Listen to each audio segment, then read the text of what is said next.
hay fotos que nos definen, que cuentan nuestra historia. Cada imagen guarda un secreto, un mundo que puede ser revelado. Esto es Revelados.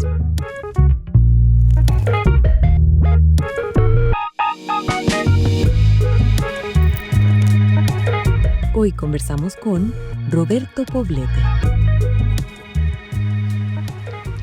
Les doy la bienvenida a un nuevo capítulo de Revelados, por supuesto aquí en las pantallas de Chile TV, televisión pública para todas y para todos. Estoy muy contenta de poder tener un nuevo capítulo de este programa de conversaciones, de entrevistas. Vamos a agradecer primero que todo a nuestro querido auspiciador Café Jacobs. Y les cuento que hoy me acompaña un tremendo actor, director, docente, político también, que nos ha regalado su cultura, ¿no es cierto?, su gran trayectoria, así que estoy muy contenta de que hayas accedido a venir a este programa. Roberto Poblete. Yo soy el que está agradecido que ustedes me hayan invitado. En realidad no sé si tengo los méritos suficientes para estar aquí, considerando que he visto casi todos los otros programas y creo que son invitados espectaculares. Trataremos de estar a la altura. Méritos te sobran, así Muy que bien. qué rico. Oye, Roberto, no tenemos una foto tuya de infancia, Qué de suerte. niño. Ah, qué suerte. Pero bueno, nos vas a tener que ayudar a echar a andar la imaginación. Sí, cómo no. Tú naciste en el 55, Sí. En Los Ángeles. En la hermosa ciudad de Los Ángeles. Cuéntame de tus primeros Chile. recuerdos, de tu primera infancia, digamos. ¿Cómo eras? Bueno, soy hijo de Fortunato y de María. Son personas trabajadoras que vivíamos en la ciudad de Los Ángeles, es donde yo nací, y tenían conexión con su familia que era del campo. Yo me crié visitando muchas veces el campo de mis abuelos. Mulcheno, ¿no? Sí, Mulchen, hacia la cordillera, 20 kilómetros hacia la cordillera, en un sector que se llamaba Las Cachañas, se llama todavía Las Cachañas. Y que es un lugar mágico para mí porque en ese tiempo todavía estaba vivo mi abuelo, mi abuela, y eran espacios de gente muy simple, muy trabajadora, muy linda, y donde todo se hacía y se producía ahí para era economía de subsistencia. Había una huerta enorme donde todo el mundo trabajaba. Llegáramos de visita o no, todo el mundo tenía que ayudar a regar, a podar.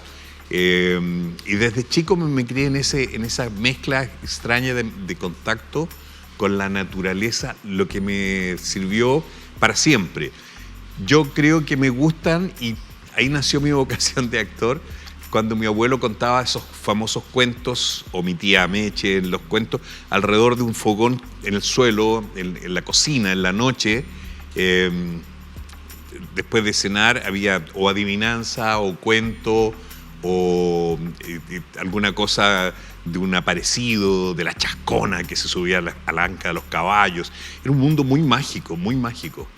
¿Tenía hermanos, hermanas? Sí, tengo 2 hermanas y 3 hermanos. Somos 3 hermanos, 2 hermanas. Choclón. Somos un choclón, sí. Para el mundo de hoy, por lo menos. Es que mi familia, como era la casa, como te digo, estábamos en Los Ángeles, que Los Ángeles es la capital de la provincia de Biobío, donde confluyen muchas cosas como servicios, qué sé yo, salud y todas esas cosas. Y en mi casa siempre había gente de otras partes de la familia para almorzar. Nunca había menos de 12, 14 personas almorzando, porque venía gente a ver un doctor, porque venía gente del campo a vender unos animales y pasaba a la casa. En fin, en ese tiempo Los Ángeles era una ciudad que mezclaba, hasta el día de hoy lo mezcla, pero en ese tiempo mezclaba muy bien. Aquí faltó decir, antes de empezar la cosa, el chascarro. Nos faltó decir apaguen los celulares. Apaguen los celulares, como se dice en el teatro. Y entonces este evento de ser un centro de reuniones, mi casa fue genial.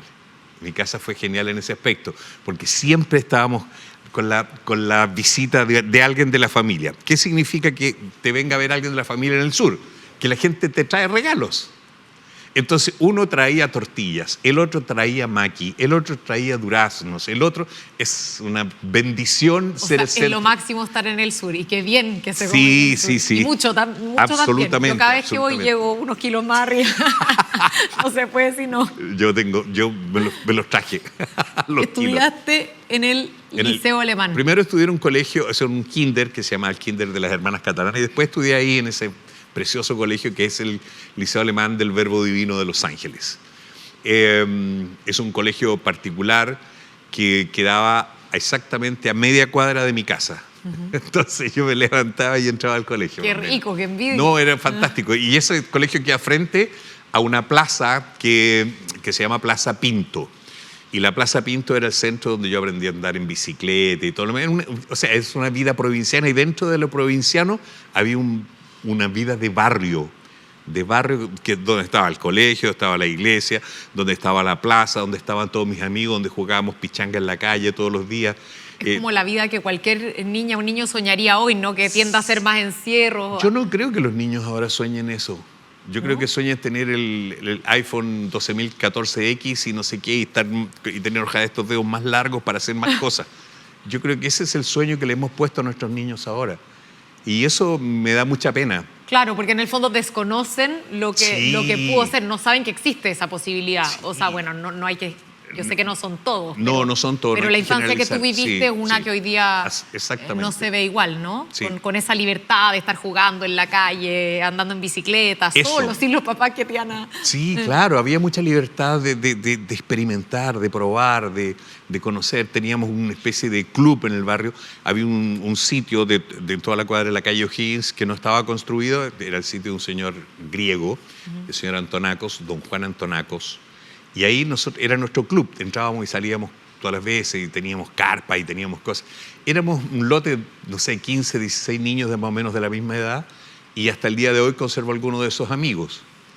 ¿Vas a Los Ángeles todavía? Voy ahora últimamente, en estos últimos 2 años, yo diría que he ido solamente 2 veces, por teatro. Mira, el teatro llevándote... Sí, lo que pasa es que me pasó que yo fui parlamentario por la ciudad, por la provincia, por esa zona, y después que no fui reelecto... Vamos a hablar de eso, por supuesto. Ya, más adelante. Pero entonces como que dejé de ir con la frecuencia que iba antes, que prácticamente vivía allá. Estabas ahí, claro. Sí. Oye, Roberto, este niño que va al Liceo Alemán... cuéntame brevemente qué cosas te gustaban, estoy hablando ya más adolescente, y cómo es que llega el teatro a tu vida, porque yo entiendo que tú antes de teatro estudiaste medicina o medicina. Pero ¿no? mira, déjame contarte cómo llegó el teatro a mi vida de una manera maravillosa. En el Liceo Alemán existía un señor que se llamaba Tomás Dalla Porta, que era nuestro profesor de matemáticas. Don Tomás Dalla Porta fundó el TELA, Taller Experimental de Teatro del Liceo Alemán.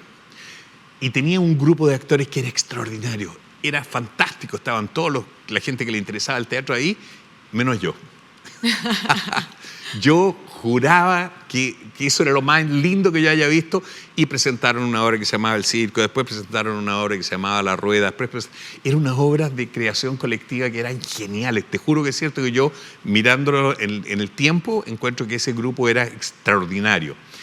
3 o 4 actores ahí que hasta el día de hoy los veo. ¿De qué edad ya estamos hablando? Estoy hablando de la época en que yo estaba ya en educación media. Yo salí muy chico del colegio, salí a los 16 años, terminé. Entonces, entre los 12 y 16 años estaba este grupo funcionando ahí. Y mi vida con el teatro era que yo lo iba a ver a todas las funciones. Y don Tomás me decía, pero entra al grupo. Y yo decía, no, yo no tengo nada que hacer aquí. ¿Eras tímido? Sí, era tímido, aunque sacaba fuerzas de flaqueza y trataba de incorporarme, y siempre uno trata de pertenecer, ¿no? Sobre todo en un colegio de hombres donde se hace mucho bullying. Entonces, trataba, pero nunca acepté. Hasta que un día, y esto ya es una anécdota, estamos en un retiro espiritual que se hacía mucho a propósito de un colegio cristiano, católico, apostólico, romano. Entonces nos fuimos a una casa de retiro que tiene, que está más o menos a la salida de Los Ángeles en ese tiempo. Ahora Los Ángeles ya creció, ya está dentro de la ciudad. Y yo estaba allí, hicimos todos los ejercicios, no sé qué, después todo a dormir. Y en el dormitorio donde estaba había un ventanal grande y siento unos golpes en el vidrio. Y yo dije, qué raro, ya estamos oscuros. Yo estaba con pijama metido en la cama corre la cortina y estaban dos actores del Tela, el Flaco Acuña y el Colacho Stark, Nicolás Stark, que me dice, vístete, weón, que estamos apurados, estamos atrasados. Pero ¿qué pasa? Es que tenemos que hacer una función y hay 5 actores que están enfermos, así que no pueden. Y tú, como te sabes la obra, tú vas a entrar a la obra. Pero, ¿estás seguro? Ya, vístete, apúrate. Así nomás. Y me vestí así, me llevaron, me maquillaron, y entré a escena. Sí, así como te estoy diciendo. Es como si te dijeran, oye, viste, tienen que salir una nave espacial ahora y falta un piloto. Bueno, yo no alcancé a tener miedo, juro que no alcancé a tener miedo. Y son cosas que me han pasado varias veces en la vida, cosas así, pum, ya, hazlo. Y lo hice, pésimo debo haberlo hecho, por supuesto, pero era feliz y todo lo demás. Y después me subieron arriba de un jeep, me fueron a dejar a la casa, ya, chao. Y al día siguiente, cuando yo me despierto, están mis compañeros despertándose ahí, yo digo, oh, el sueño que tuve anoche, no puedo creerlo. Fíjate, y se lo cuento, fíjate que si yo, y se lo estaba contando, de repente miro la cabecera del cama estaba manchada con maquillaje, y ahí me di cuenta, la almohada, ahí me di cuenta que había sido verdad, que sí, porque yo no sabía que había que desmaquillarse después. Y fue muy entretenido. Bueno, esa fue mi experiencia con el teatro. Y después fui a Valdivia a estudiar medicina, como tú dices, y después un día dije, no, si yo parece que tengo que ser actor porque es lo que más me gusta en la vida, di la prueba de nuevo y entré a la Católica en ese tiempo a una escuela que se llamaba Escuela de Artes de la Comunicación, donde tú estudias teatro, cine y televisión, que era una genialidad que tenía la Católica. ¿De qué año estamos hablando? El año 72, no, 73. Nosotros, plena dictadura. Sí. O sea, pasaron al campo. Entramos en marzo. Ya. Entramos a marzo, además era el año en que yo tenía que hacer el servicio militar. Por suerte me lo fui a postergar, qué sé yo, hacer los trámites al principio en marzo. Y en septiembre pasó lo que tú ya sabes. Ahora, entro a estudiar y al principio no entendía nada de esta cuestión, de esta cosa de la gente que hacía training, que toda esta cosa de la disciplina teatral. Pero me fue muy bien en el sentido de la suerte que tuve porque la Católica estaba haciendo una obra. Estaba dirigiendo Gustavo Mesa, la obra se llama Almas Perdidas, de Antonio Acevedo Hernández, y Gustavo llamó a gente de alumnos, y yo todavía no terminábamos mi primer semestre y ya estaba en la compañía de teatro de la Universidad Católica. De hecho, nos pagaban. ¿Como un elenco estable, digamos? ¿Era parte del... No, el elenco estable eran los grandes. Nosotros éramos, ¿los guarenes que le todavía decían? no se fundaba el guarenaje como sistema. Después se fundó el sistema de guarenaje, en 2 obras más. Ya. Entonces, entramos, qué sé yo, ahí, y yo estaba allí, y estrenamos nuestra obra Almas Perdidas, la estrenamos el 7 de septiembre de 1973. Wow. 3 días antes del golpe. Fue duro, fue increíble ver cómo todo se transformó. Sí, todo se transformó. Era un país, mira los recuerdos que tengo, era un país donde había mucha gente alegre, mucho. La gran mayoría de la gente que yo veía, yo andaba en micro, qué sé yo, había 2 cosas que me llamaban la atención. La primera es que la gente reía mucho, estaba contenta. Y segundo, la gente leía como loca, así como hoy día andamos todos pegados con la tontera del celular. La gente andaba con libros. Existía claro, ahí una Quimantú. Empresa que se llamaba Quimantú, que tenía unos libros de bolsillo. Entonces tú veías a la gente leyendo Shakespeare, leyendo Tolstoy, leyendo cosas clásicas. Y toda la gente en la micro, toda así, y leyendo su librito. Pero todo porque costaba lo mismo que una cajetilla de cigarro. Claro. Y creo que más barato. La cultura era asequible. Absolutamente a disposición. Entonces... no sé si tú has visto documentales de esa época, lo de Pato Guzmán, por ejemplo. Sí, por supuesto. Tú ves a la gente cómo habla, cómo se expresa. Sí, el campesino, el obrero era muy letrado, muy cómo manifestaba su opinión, cómo podía realmente llegar al punto de lo que quería decir. Y era fantástico. Sí. Después aprendí cosas terribles, como por ejemplo, en ese tiempo, el año 73, la educación pública en Chile era un 90% de toda la educación. La educación privada era un 10%. Ambas eran de muy buena calidad. Si tú haces un corte en la historia y preguntas hoy día tenemos un 70% de educación privada de dudosa calidad y un 30% de educación pública de dudosísima calidad. A medio morir saltando. A medio morir saltando. Sí, sin lugar a dudas. Eso fue lo que pasó a partir del 73 hacia adelante con la educación. Se transformó en una cosa que es de no reconocerlo. De ese país que nos dio 2 premios Nobel de gente pobre, de gente que venía de la Gabriela Mistral, que venía del campo, qué sé yo, y don Neftalí, que venía de allá de los trenes, nunca más fue posible, porque la gente con talento que no tenía los medios nunca más se pudo educar. Oye, Roberto, quiero hablar del taller de investigación teatral a propósito del tiempo en el cual te tocó estudiar en plena dictadura. Bueno, cuando yo estaba en la Católica se fundó el taller de investigación teatral. Junto con la vicaría, ¿no? Sí, se empezó, o sea, el taller lo funda Raúl Osorio con un grupo de estudiantes donde yo estaba en principio. Y yo por ese tiempo tenía compromisos familiares, entonces de repente tenía que poner lucas en mi casa y no podía, y tenía que trabajar. Y me llamaron para trabajar en otra obra y no pude seguir en el taller. Perdón, mi alergia me traiciona. Ahí tienes agüita. Por eso que tapé el micrófono delicadamente. Pero... se notan los años de televisión. Sí. Bueno, y entonces... te estaba diciendo, bueno, entonces yo empecé con el taller, estuve en los primeros ejercicios, las primeras cosas, y después ya no pude seguir con el taller porque me fui a trabajar a otra obra de teatro. Causó mucho resquemor, voy a hacer el cuento corto. No estuve en el taller cuando se crearon la primera obra, que fue Los Payasos de la Esperanza. Pero, como eran mis amigos que estaban ahí, mis compañeros, y yo estaba ahí, Rodolfo Bravo, estaba José Luis Olivar, y estaba Mauricio Pesutich, yo era el cuarto elemento. Yo era el que hacía las luces, el que me colgaba en las calles, porque hacíamos en todas partes, había una distribución de la obra muy, muy alternativa. Yo era el técnico de la obra. Y esto fue el año 76 más o menos. Importante el dato porque yo, el año 86, años más tarde, remonté la obra de Los Payasos de la Esperanza. Esta vez José Luis no estaba porque estaba... Perdón, mi alergia. No, está bien, alergia, yo también sufro alergia. El aire acondicionado. Ahí tenemos una foto del remontaje. Eso es el de remontaje de Los Payasos. Ahí está Rodolfo Bravo, Mauricio Pesutich y estoy yo. Porque José Luis no estaba en ese montaje porque estaba haciendo su doctorado en Barcelona, ponte tú. Ya. Y yo hice eso y fundamos un nuevo taller que se llamó Taller Teatro 2, con esos 3 que tú ves ahí, más Claudio Di Girolamo. Pero me salté en el tiempo. El taller de investigación teatral generó Los Payasos de la Esperanza y Tres Marías y una Rosa. También trabajé en el proceso... ¿Las arpilleras? Sí, el de la arpillería. Yo era el que recogía el material en un principio. Luego recuerdo el día en que llevé todo ese material a la casa de David Benavente, que fue el dramaturgo que redondeó la obra, armó todo el trabajo y le dio una estructura a la obra, Tres Marías y una Rosa. Yo no estuve en ese proceso.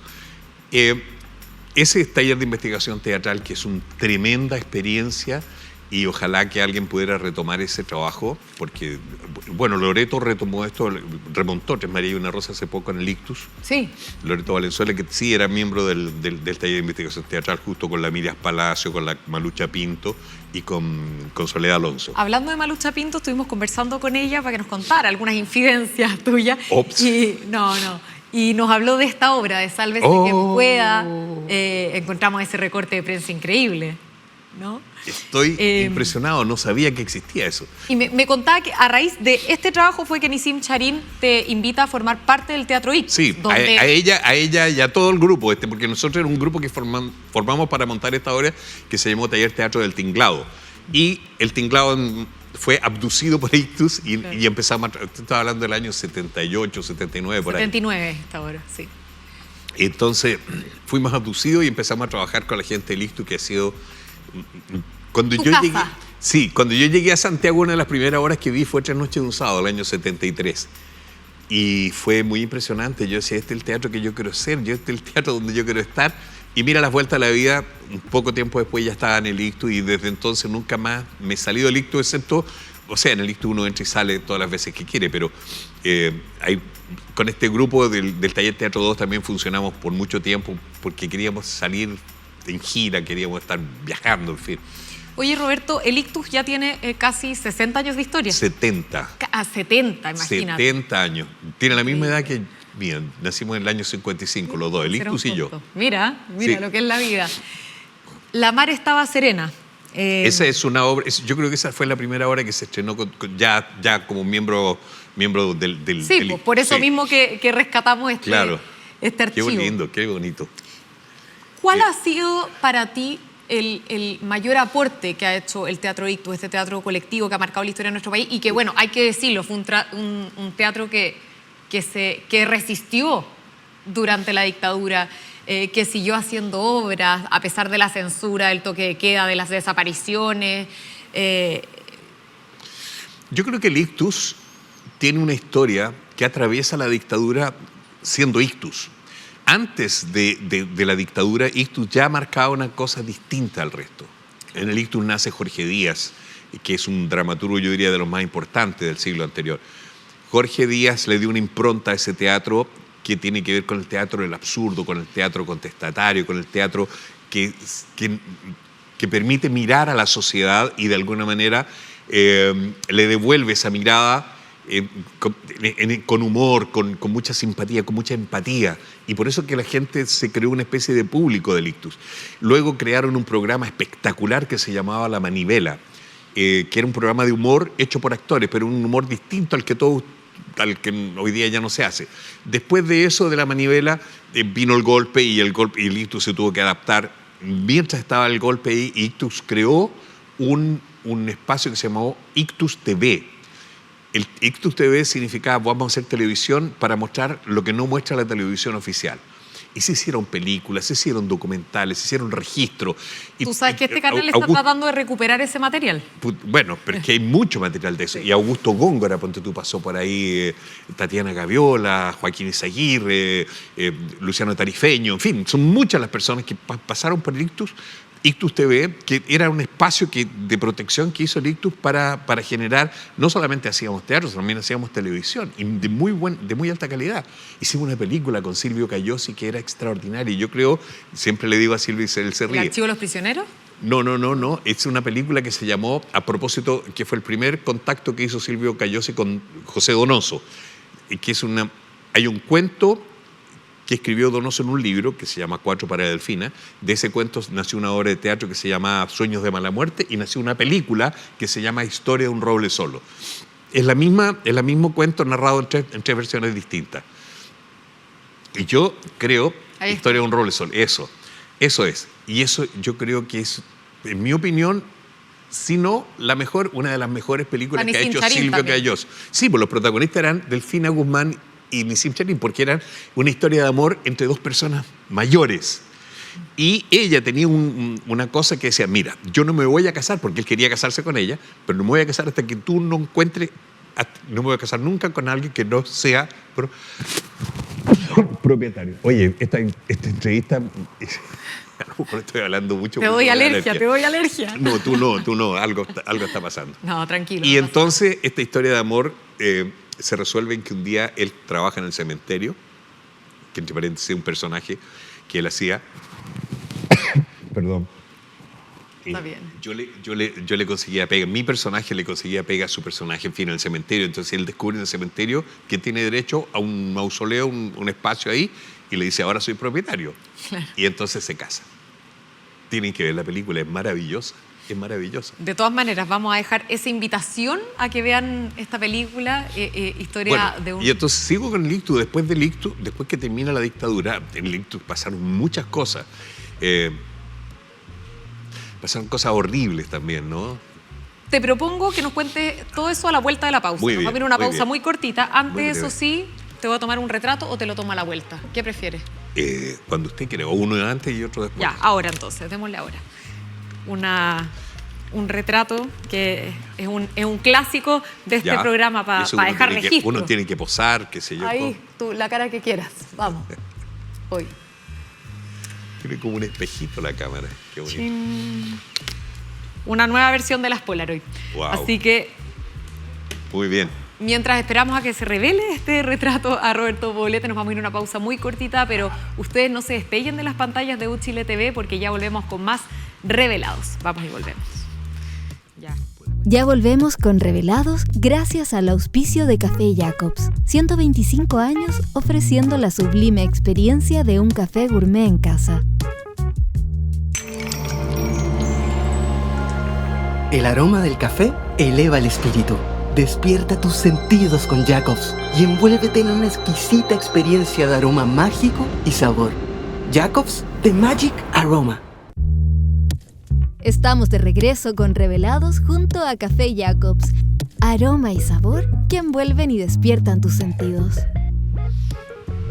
Así es, estamos de vuelta con más Revelados junto a Roberto Poblete. Roberto, nos habíamos quedado en el bloque anterior conversando sobre el Teatro Ictus, ¿no? Sobre la importancia de este teatro que ya tiene una historia de 70 años, nada más y nada menos. Y me decías, bueno, pasaron cosas muy bonitas, algunas de las cuales alcanzaste a relatar, y también cosas terribles. Así es, así es. Estamos en el montaje del año 84, 83, 84.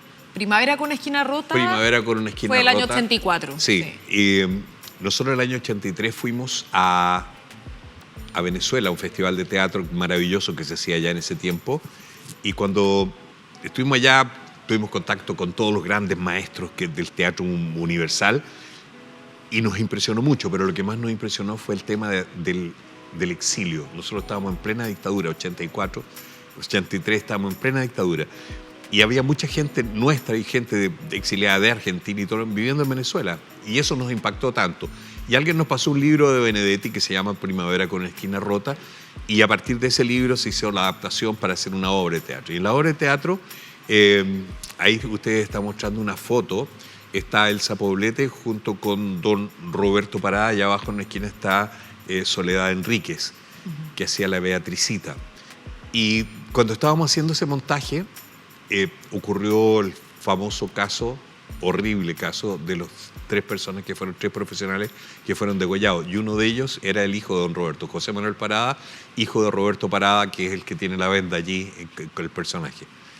Nosotros recibimos esta noticia, voy a tratar de ser muy sintético y muy breve, pero recibimos la noticia en el intermedio de la obra, bajó Soledad Parada, nos dice todo. Es mi hermano, se lo encontraron muerto, está degollado, y le dice a don Roberto, y bueno, se nos vino el mundo al piso, y al teatro empezó a llegar gente. El teatro estaba lleno, pero empezó a llegar gente. El Teatro de la Comedia deben caber unas 200 personas, y cuando fui a mirar yo, había 700 personas. Fueron, primero que nada, toda la gente del teatro. La radio cooperativa dio la noticia y toda la gente empezó a llegar al teatro. A darle las condolencias a Roberto. A darle las condolencias a don Roberto. ¿No? Don Roberto, bueno, y recuerdo que subió Claudio Girolamo al escenario, dijo que se suspendía la función, cosa que era obvia, y don Roberto sale del camarín y dice, ¿por qué no partimos el segundo acto? Entonces le dijimos, bueno, porque está suspendido, en fin. Y él dice, no, eso es lo que ellos quieren, que no seamos capaces de hacer lo que tenemos que hacer. Chuta. ¿Y qué es lo que tenemos que hacer? Los actores lo que tenemos que hacer, cualquiera sea la circunstancia, es teatro.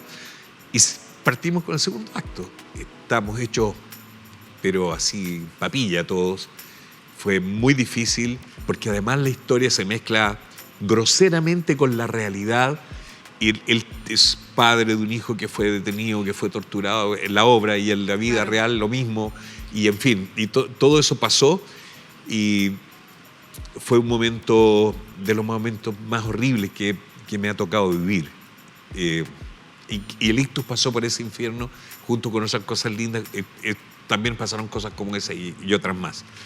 Tu personaje en esta obra era... Mi personaje era un sargento. Era un gendarme que también torturaba, ¿no? Claro, que sí. Tiene que haber sido muy difícil en esas circunstancias encarnar ese... Era muy complejo hacerlo todo, pero lo hacíamos porque creíamos que lo que teníamos que hacer, yo creo que una forma de resistir también. Creíamos que era lo importante, reflexionar sobre lo que nos estaba pasando. Nunca salimos con el panfleto de decir, no, esto es malo, esto es bueno, no. Siempre reflexionemos por qué nos están pasando estas cosas. Roberto, a ti años después te invitan, décadas después, a remontar esta obra. Y primeramente, esto me lo soplaron, no sé si es así, dijiste que no y después dijiste que sí. ¿Tuvo que ver con este episodio y con lo que significaba revivir algo tan doloroso? Mira, tiene que ver con todo eso que te acabo de contar. La historia de Ictus sigue. Yo diría que la columna vertebral de Ictus en todo ese periodo es Nissim Sharim. Nissim Sharim fallece ya hace unos 2 años. Y quien queda a cargo de toda esa historia es Paula Sharim, su hija, que se echa el ictus al hombro, igual como lo hizo su padre. Que está ahí en la empezó foto. a salir adelante. Sí, es la 1, 2, 3, 4. La cuarta que ya está al lado entre Nico Zárate y María Elena Dubuchel. Paula Sharim, entonces se arma un equipo de gente joven donde está Emilia Noguera, Nico Zárate, y deciden hacer a propósito de los 50 años del golpe de Estado, deciden revisitar materiales. Se revisitaron 2 materiales, Pedro, Juan y Diego, materiales que generó el ictus durante el periodo de la dictadura. Pedro, Juan y Diego y Primavera con una esquina rota. Y en Primavera con una esquina rota, el director dijo: yo no puedo separar Primavera con una esquina rota, lo que dice la obra, con lo que les pasó al ictus, porque esto forma parte de la historia de Chile. Jesús Urqueta, el director, entonces narra este hecho que yo te acabo de contar así muy a grandes rasgos. Él narra eso a través de la lectura de un testimonio que le dio Tito Noguera a su hijo Damián, que escribió Memorias de mi padre. Sí, y entonces de ahí, y eso se lee así, es una lectura. Dijo: yo me tomo el tiempo que antes era el intermedio, me tomo esos 10, 15 minutos para que 2 actores lean eso. Cuando se propuso remontar la obra, yo, como tú bien acabas de decir, yo dije que por ningún motivo, para mí era como sacarse la costra de una herida todos los días. Por suerte no me hicieron caso, siempre digo lo mismo, pero por suerte no me hicieron caso y se remontó la obra, y creo que se transformó en un documento muy importante, sobre todo para la gente joven, porque la actualidad que tiene la obra, al mismo tiempo la profundidad con que se analizan las secuencias, las secuelas que puede dejar un espacio donde se elimina la democracia, es gravísimo para una sociedad, para un país, para las personas, para la mente de esas personas. Entonces fue muy importante remontarlo. También estuve en el remontaje de Pedro, Juan y Diego, y ahí siguió, y ya nos pasamos y ya llegamos hasta nuestros días, en que hace pocos días ya estrenamos una obra de la Emilia Noguera que ella escribe y dirige, que se llama Caballo.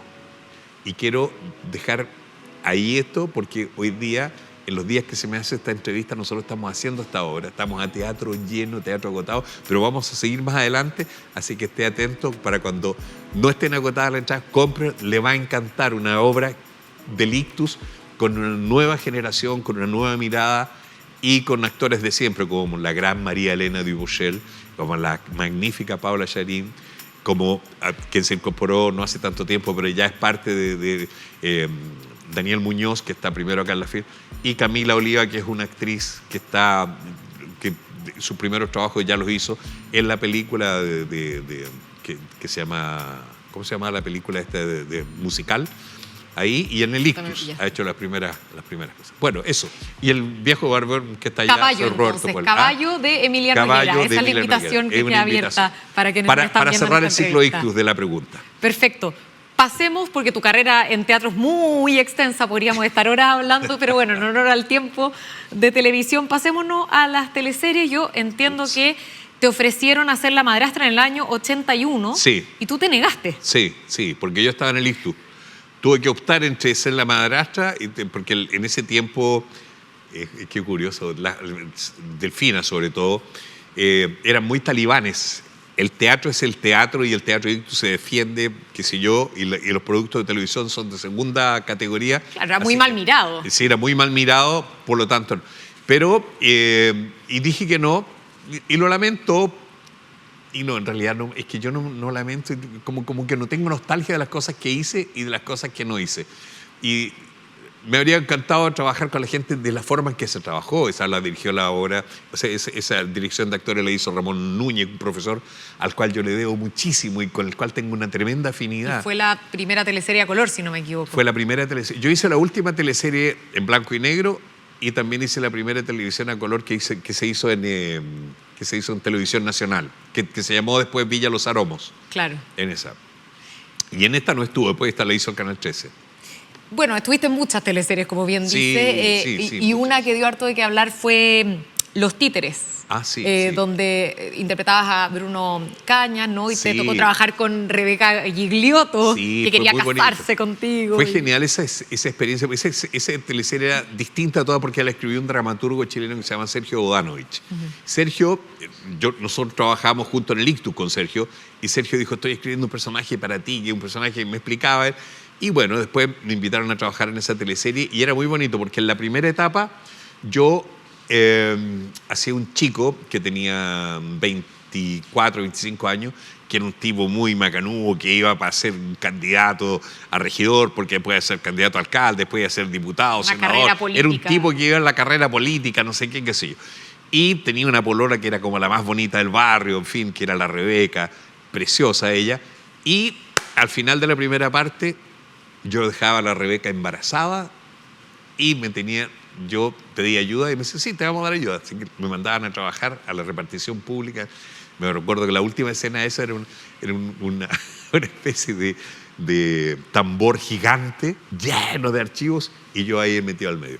Esa teleserie se hizo famosa precisamente, entre muchas cosas, porque ahí es cuando nace el peinar la muñeca, cuando la Gloria se vuelve Claro, loca y empieza la a peinar Gloria la muñeca en la Muschmayer ahí, piscina. literalmente. Claro, está peinando la muñeca. Oye. Bueno, y esa es la segunda parte, ya éramos todos mayores, ya éramos de 45, 50 años, ya teníamos familia, yo tenía hijos grandes, Rodrigo Bastía era mi hijo, imagínate. Y entonces, eso fue bonito, la teleserie, que hacíamos de jóvenes y después hacíamos de gente mayor. ¿Y qué pasó en El amor está de moda? Donde, bueno, obviamente que uno mira finamente tu trabajo y me quiero detener brevemente en este personaje porque Aristóteles y Vitorino Vittori, Vittorio Vitorino, una cosa así. ¿Cómo se llama? Vittorio... No sé, ya no me acuerdo bien el apellido. Vittorini. Sí, puede Vittorini. ser. Y en el fondo, claro, te toca hacer un doble personaje, que es un Sí, desafío sí. no menor. Sí, es muy en una entretenido. teleserie más. Para un actor es muy entretenido hacer un personaje que hace dos caracterizaciones. Y este era supuestamente un modisto italiano, que venía un loco que venía a... Porque por un lado, él era un tipo muy chanta que le robaba la idea a la Gloria Muschmayer. Que era la Gloria Muschmayer, y después, como no tenían cómo transformarla, entonces él se transforma en un personaje que supuestamente es el que crea esta cuestión. Y teníamos una pelea terrible con Fernando Clige y todo. Era una teleserie que estaba en tono de comedia y era muy entretenida hacerla. Y si uno lo mira ahora es como que subyace Romeo y Julieta, ¿no? Como estas dos familias, casas de moda. Sí, Vittorio Valentini. Ese era el personaje, Vittorio Valentini. Qué divertido. Aquí ya ¿Dónde consiguieron esa foto? Bueno, nosotros hacemos el trabajo de bucear en los archivos para traerlo No puedo revelado. creerlo. Es increíble Estoy muy porque impresionado. además es una clave que se usa poco hoy día en teleseries, ¿no? Como súper caracterizado. Sí. Y aquí ya se empieza a esbozar un poquito el humor del cual te agarraste también en Sí. momentos venideros de tu carrera. Me quiero detener de Chincolajote, que es como un estandarte del humor, es de sí. culto, ¿no? Y ahí sobre todo hablar de Gaspar y de Humbertito, ¿no? Sí. ¿Cómo fue la creación de este personaje? Mira, eso fue un programa, un proyecto que tenía principalmente Cristian y Gonzalo. Bueno, ellos hacían un programa que se llamaba Lo de Guiguren en Sábado Gigante. Claro. Pero ellos querían tener su propio programa de humor y me sumaron a mí de esos cuatro, y yo era el quinto. Y cuando hicimos el piloto, había un personaje que se llamaba el cuentachiste, que me lo dieron a mí. Entonces Cristian dijo, ya, yo voy a hacer el Humbertito, que un gallo que no entendía el chiste, y porque todo el chiste era que un tipo le explica el chiste al otro, que es una demencialidad. Y eso llevaba al extremo. Y claro, y entonces Cristian hizo una caracterización de un personaje muy tierno, muy lindo, que no era, o sea, tenía esa cosa que podía decir, pero que es tonto. No, pero era ingenuo, sacaba conclusiones erradas, lo cual gatillaba toda la locura de este otro personaje que era Gaspar, y tuvo un tremendo éxito. A la gente le encantaba ver. Y entonces, de repente, yo me acuerdo que iba a algún lugar y decía, oiga, venga para acá, don Roberto, ¿qué? Le quiero presentar a Humbertito. Siempre había alguien que era el Humbertito que había que explicarle 2 veces a la misma cosa. ¿Te pasa todavía? Sí, todavía, a pesar de que hace 1000 años. Porque hubo un tiempo que yo me fui de la tele, yo me fui definitivamente. Sí. Ya fui a hacer clases a la Universidad Católica. Pero eso fue después del Jueves, ¿no? Después. Es que yo estuve 20 y tantos años en la televisión todos los días de Dios haciendo. No, dificulto que haya un actor que haya hecho más cosas que yo en televisión. Hice programas de humor, hice programas de teleserie, hice programas de concurso, fui conductor, fui animador, fui creador de diferentes tiempo es oro, tipos. me acuerdo. El tiempo es oro. Sí. Ahí estamos en una foto, esto es de El de jueves. jueves. Hicimos muchas cosas y muy distintas, entonces requería de mucho trabajo, porque para hacer un programa de humor se requiere mucho trabajo. Siento que en el de jueves se pasó derechamente de un humor más familiar, que era el Chincolajote, a un humor como más político, Sí, más ácido, sí. ¿no? de jueves? Los Trachers. No, eso eran los Rola, claro. ¿Cómo te llamabas Rola? ¿Y tú, Rola? Ah, te tenía un loco. Estuviste en el Elwin con Correa, Fidel Castro. No, bueno, y que cuando nosotros, yo empecé con una idea de hacer ¿Cómo un se le programa. ocurría todo esto? Porque, mira, pasó así. Yo tenía la idea de hacer un programa de humor político, que se pareciera a una revista antigua de humor político que se llamaba Topase. ¿Topasa? Topase es una revista de humor político, donde hacían todas las caricaturas. Y entonces yo decía, hacemos unas caricaturas, qué sé yo. Y por otro lado, un día me encuentro con Reinaldo Sepúlveda, me dice que está con Lucho Ñeco y Cristian tratando de hacer un programa de humor político. Y me dice, ¿por qué no vienen y trabajemos juntos? Me invitaron y yo fui y creamos este evento basado en un espectáculo que tenía principalmente Cristian García Huidobro, una cosa que hacía en una carpa, que tenía un ballet, que tenía el que le daba tiempo para cambiarse los personajes. Y empezamos y fue volviendo recién la democracia, fue una cosa increíble. Ahí sí que nos pasaron anécdotas. Aquí se están riendo de Elwin y de Correa. Claro, absolutamente, claro, porque Elwin iba a viajar no sé para dónde. A Los Ángeles. A Los Ángeles. Pero pensaron que era Los Ángeles, Estados Unidos, y Claro. en realidad era Los Ángeles. Claro, y Correa le llevaba con un canasto, con shisha chanchi, no sé qué. Bueno, en fin.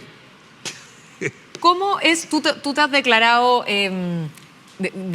como seguidor de Stanislavski, ¿no? Sí, Pero claro. eso también con el ictus y todo ahí, yo me imagino tomando Sí. otros elementos. ¿En qué te basas para construir cada personaje? Yo sé que, pero ahí eres Fidel Castro. Sí, sí, mira, yo me es que pregunto con esta versatilidad. En esta cosa de que uno ha hecho tantas y tantos trabajos, yo tengo la sensación de que estoy cada vez más convencido de que no existe una fórmula, una manera. Existen muchas maneras. Yo veo trabajar a mis colegas, yo soy un admirador del talento de los actores y las actrices chilenas. Arriba del escenario disfruto mucho porque veo dos funciones, el global y veo el trabajo particular de cada uno. Me alucina actuar en ese sentido. Entonces, de repente hay personajes que tú entras por fuera. El Chaplin se puso el sombrerito, no sé qué, el bastón y los zapatos y ya estaba. De repente hay otros personajes que tú necesitas una tremenda reflexión para darle la categoría que requiere la propuesta que hace el dramaturgo o el director, o si es creación colectiva, o lo que está pasando en este minuto. En ese sentido, no creo que haya una sola forma. Y como profesor me preocupo mucho de que la gente sepa de que hay muchas maneras de entrar a este juego. Lo importante es querer jugar y jugar en el fondo. Tú llevas como 20 años de docente, ¿no? Sí, desde que me salí de la tele, primero me fui a ser docente y cuando descubrí lo que me gustaba, me salí de la tele definitivamente. ¿Por qué te saliste de la tele?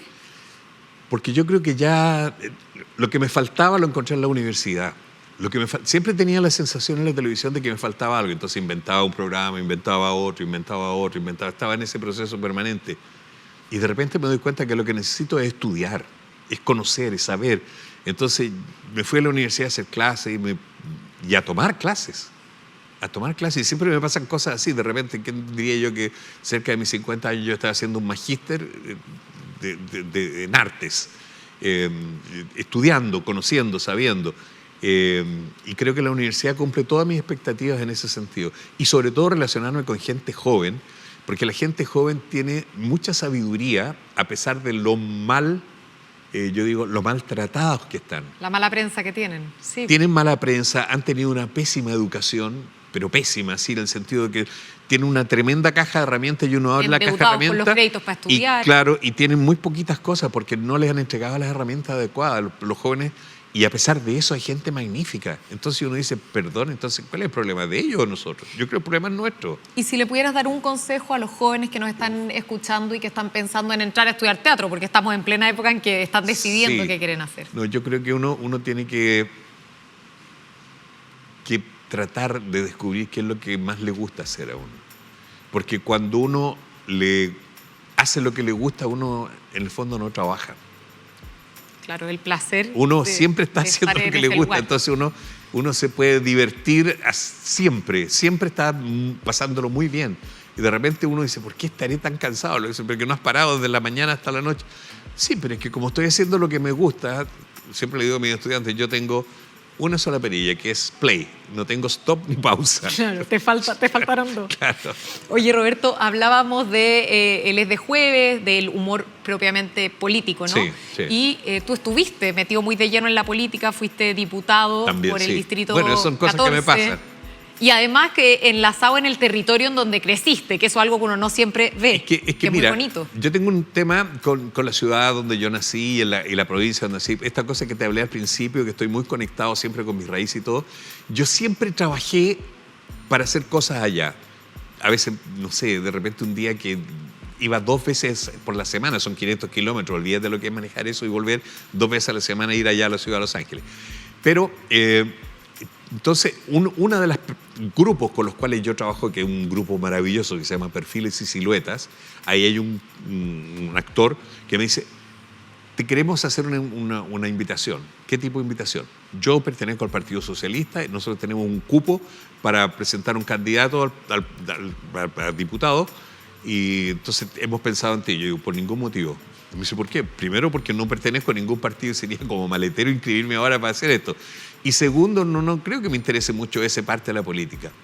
Y me empezaron a dar vueltas, me empezaron a insistir, fueron muy insistentes y al final alguien me dice, oye, pero si tú trabajas todo el tiempo para acá, fundaste una corporación, fundaste una escuela de teatro, estuvimos a punto de fundar una universidad, habría sido genial, pero no lo alcanzamos a fundar. ¿Será? ¿Quién sabe? Sí, pero a lo mejor siendo diputado, si es que sales electo, pues dije, bueno, sí, sabes que ya voy a aceptar esto con la condición de que yo sea una persona siga siendo independiente. Y con eso fue 4 años alucinantes de aprendizaje, a mí que me gusta aprender. Y ahí me di cuenta que hay muchas cosas por hacer, y si uno está en la política y si uno se toma en serio el rol político, uno puede hacer un tremendo aporte, de verdad. Yo me salí todo lo que tuviera que ver con farándula y todo lo demás y me dediqué a trabajar de cabeza con la comunidad. ¿Volverías a trabajar activamente en política? Por el momento no, porque me costó mucho después retomar el teatro y todo lo demás. Por el momento no termino, pero no sé. Pero la política se puede hacer desde distintos lugares, ¿no? Sí. Además había una cosa lógica de después de haber sido actor de ICTU y la forma en que uno trabaja y está conectado con su país, con las cosas, con los problemas, con los grandes dolores de este país, con las grandes cosas que no se resuelven. Entrar a la política es una cosa natural y lógica para un actor o una actriz. Yo veo, por ejemplo, muy bien a la Ana María Gamuri, veo, en fin, varios Malucha Pinto. Que van a la política y se desenvuelven muy bien, y me parece bien. ¿Cuál es el fin del trabajo de un actor o de una actriz? ¿Cuál es el propósito final? Entregar lo que hace al público, si no tiene sentido. Y la política tiene que ver con eso, entregarle todo lo que uno hace al público. Una vocación de servicio manifiesta. Claro, absolutamente. Oye, Roberto, y en terreno político, ¿cuál es tu opinión del Chile que estamos viviendo, ¿no? Un cambio de gobierno, un gobierno de ultraderecha, además. Es bien curioso esto que pasó, que nos fuimos a la ultraderecha. Pero parece que estamos en la ley del péndulo últimamente en Chile. Vamos de un lado a otro y esta cosa del cambio parece que se está produciendo cada vez con más fuerza. Era de esperarse, porque las herramientas con que se trabaja hoy día en las propagandas políticas y todo lo demás están siendo muy manipuladas por un sector. Hice una obra, no hace mucho, estrené una obra, un sueño que tenía que... ¿Unipersonal? Sí, que se llama Galilei, algunas mentiras sobre la verdad, donde toco este tema, un poco diciendo por qué nosotros los seres humanos a veces, sabiendo que lo que estamos escuchando no es cierto, sabiendo que este señor miente, ¿por qué nos quedamos tranquilos y incluso apoyamos a este caballero. Y es una cosa curiosa, yo quería reflexionar sobre ese tema y yo creo que nos está pasando que todo lo que ocurre en el país es usado como material político en las redes sociales principalmente. Hay un señor que se llama Steve Bannon que descubrió una manera de hacer política distinta en Estados Unidos y él fue el que sacó electo a Trump 1, él fue el que ayudó a los Bolsonaros de la vida, él fue el que, en fin, Milei, y todo esto que está pasando en el mundo de alguna manera tienen esta política de este señor que es usar los medios de comunicación sin ningún pudor, claro. Que es usar las redes sociales sin ningún pudor, lo cual es muy delicado, sobre todo cuando eso opera sobre un país como decíamos al principio, que ha sido sistemáticamente deseducado. Claro, y donde la memoria pareciera... La memoria no funciona, baja, ¿no? El pensamiento crítico no funciona. ¿Y la cultura? ¿Cómo ve el escenario cultural en este contexto político? Es que yo tengo un tema con la cultura y yo creo que nosotros estamos equivocados en la definición de lo que es cultura y yo creo que este gobierno nuestro de Boric erró profundamente en el concepto de lo que tenía que ser la cultura. La cultura es una cosa muy amplia, la cultura es todo lo que nosotros hacemos. He escuchado varias veces esta cosa que dice, vamos a hacer que la gente tenga acceso a la cultura. No, la gente no puede tener acceso a la cultura, la gente vive en la cultura. Tú estás inmerso, la cultura es como el aire, tú respiras.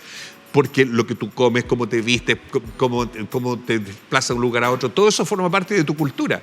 Entonces tú no puedes estar afuera de tu cultura. Entonces si tú me preguntas a mí, si yo fuera presidente, ¿a quién pondría ahí como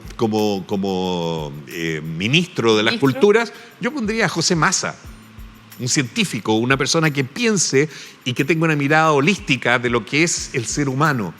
No solamente la actividad artística es maravillosa porque es un elemento donde la sofisticación, donde la elaboración se llega a puntos realmente extraordinarios, generando espacios de plena belleza, de confort o no. Pero el quehacer artístico es una parte de la cultura, pero también el viajar es una parte de la cultura, el relacionarnos es una parte de la cultura. La identidad cuando que tiene un país es cuando cultura. tú vas a Japón, en Tokio, no hay basureros en la calle. Porque la cultura dice que tú no debes botar basura ni en el piso, ni en un tambor, ni en ninguna parte. Tu basura tú te la llevas. Tu problema. Entonces, sí, claro, tu problema. Entonces tú ves el equipo de fútbol de Japón jugando en un mundial. Y entonces toda la gente que va a ver, te tiran. Y después los japoneses en esa parte donde estuvieron limpian todo y se llevan su basura. Eso es cultura, ¿me entiendes? O sea, cultura son los comportamientos, cultura es todo lo que tú aprendes para relacionarte con los otros en máximo respeto y poder satisfacer tus necesidades, que son de comida, de vestuario, de vivienda y todo lo demás, con los medios que tú tienes a tu alcance. El relacionarse en forma respetuosa, eso lo hemos olvidado. Y entonces, ese es un tema de cultura. La forma de mentirle que tienen algunos políticos a la gente, engañarlo a través de los medios de comunicación, de las redes sociales, eso es estar metido en una cultura del individualismo, de la cultura de la mentira. Eso es cultura. Entonces, si el ministerio debiera ocuparse de esas cosas, debiera tener una especie de, no sé, de descubridor de fake news permanentemente y estar publicando. Esto es mentira, esto no es verdad. Digamos las cosas como son. Eso es muy importante. Entonces, yo creo que la cultura es fundamental en un país siempre y cuando tú te ocupes de que pongas en valor las cosas positivas. La cultura es fundamental, es la forma en que nos relacionamos, es la forma en que aprendimos de nuestros ancestros, es la forma en que satisfacemos nuestras necesidades, que pueden ser la más ramplona, que es la de comer, hasta la necesidad espiritual de tener tu propio Dios. Eso es cultura. Una clase magistral de cultura nos has dado, Roberto Poblete. No sé, lo de profesor y docente está demostrado. Bueno, pero es que me sale la cosa. Muchas gracias. Ha sido un verdadero placer escucharte. Se nos hizo cortito el tiempo. Tengo que decir algo. Yo le tengo reticencia a todo lo que sean las entrevistas y todo lo demás. Y vine aquí porque Nicole me invitó Nicole, directora de este programa, directora Nicole de este Zenerman. programa, y con la cual tengo una relación muy cariñosa, muy respetuosa y de mucha admiración. Entonces, cuando ella me invita, no le puedo decir que no. Entonces, pero ha sido un placer conversar contigo. Y ojalá que a la gente que está mirando esto también le parezca entretenido. Placer compartido, absolutamente, Roberto. Muchas gracias. Para cerrar, te pueden ir a ver entonces en Caballo. Caballo, en el Ictus. En el Ictus, ya. Merced 349. Perfecto. Entonces, los dejamos ahí con esa invitación. Les agradecemos también que estén ahí siguiéndonos del otro lado de la pantalla. Recuerden que pueden revivir este y otros episodios de Revelados en nuestras redes sociales, en nuestro canal de YouTube, Uchile TV, así que síganos, denos likes, comentarios y todo. Y bueno, agradecemos también a nuestro auspiciador Café Jacobs, que nos acompaña siempre con su sabor y aroma. Nuevamente, gracias, Roberto, y sigan viendo Uchile TV, Televisión Pública para todo Chile. Chao, chao, nos vemos. Chao.